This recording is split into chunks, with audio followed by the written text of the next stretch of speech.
Il y a quelqu'un? Ça fait longtemps. Hello tout le monde, je sais que ça fait longtemps. On se retrouve aujourd'hui pour la présentation d'une nouvelle paire de chaussures qui vient tout juste de sortir. Je vous raconte tout ça. On se retrouve donc pour la GT 2014, fraîchement sortie de chez ASICS. Donc il faut savoir que j'avais jamais porté ce type de chaussures, j'avais jamais mis de GT 2000, de never de ma vie. Donc du coup pour moi c'est vraiment une nouveauté et j'ai à cœur de vous la présenter parce que mine de rien, elle est vraiment pas mal et elle peut bien vous servir. Je vous explique pourquoi. Donc pour commencer, on va parler de poids. Donc sur cette paire de chaussures, on est à environ 271 grammes, donc on peut dire 270 grammes, soit 15 grammes de plus que la Nova Blast 5. Sur le drop, ça ne change pas. On est toujours sur un drop de 8 mm, ce qui est la standardisation globale chez ASICS, à part quelques modèles qui vont avoir plus ou moins, mais surtout moins. En termes de mousse, on est sur la FF Blast Max, donc ça c'est super pour le dynamisme et le rebond. Par contre, par rapport à la Nova Blast, ici on va avoir la technologie Pure Gel. C'est une technologie qui va accroître l'amorti, avec un amorti qui va être plus doux, qui va être plus sympa au niveau du pied. Et on retrouve cette technologie notamment dans les Nimbus, donc ça c'est top. En termes de semelle, on a la semelle AR Low. Donc la AR Low, elle est présente sur les deux paires de chaussures. Par contre, sur la GT 2000, on va avoir des renforts en AR+, ce qui va permettre une durabilité de la semelle qui va être plus importante. Au niveau du mesh, on va avoir un mesh qui va être léger.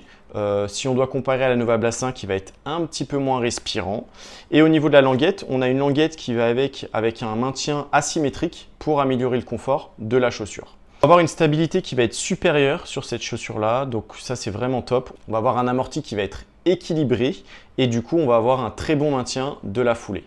En termes d'usage, on va être vraiment sur un entraînement régulier. Et surtout, si vous avez besoin et vous êtes en recherche de stabilité, franchement, cette paire de chaussures, je vous la conseille parce que vous avez vraiment une stabilité qui va être accrue par rapport à une Nova Blast 5, par exemple.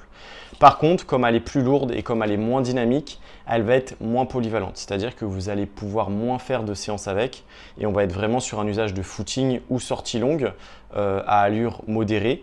Bien évidemment, vous pouvez faire des semi-marathons ou des marathons avec, sans aller chercher de chrono. C'est vraiment si par exemple vous êtes dans l'objectif de finir votre premier semi-marathon. De finir votre premier marathon, ça va être une chaussure qui va pouvoir être là pour vous. Par contre, je vous conseille peut-être d'aller plus vers une Nimbus qui va être un peu plus confortable que la GT 2000. Donc on va avoir moins de polyvalence avec la GT 2000. Par contre, pour vos footings et si vous êtes en recherche de stabilité, je vous la conseille vraiment. En termes de prix, on est à 160 € prix public sur le site ASICS, soit 10 € de plus que la Nova Blast 5. Ça reste une chaussure qui peut vous faire longtemps, parce que vous pouvez aller, je pense, largement jusqu'à 1000 km avec. Donc, ça peut être un investissement qui vaut le coup. Voilà, c'en est déjà fini. Bah oui, j'ai pas pu la tester parce que j'ai pas encore repris la course à pied au vu de ma blessure. Ça ne serait tardé. D'ici 2-3 semaines, peut-être que j'aurai repris la course à pied et du coup, je pourrai vous faire des tests grandeur nature, mais pour l'instant, je ne peux toujours pas. J'espère que la vidéo vous a plu. N'hésitez pas à me poser vos questions en commentaire, j'y répondrai toujours avec un grand plaisir. N'hésitez pas à liker la vidéo. En attendant des prochaines vidéos, parce que je vais revenir et notamment pour vous parler des nouvelles gammes de Metaspeed.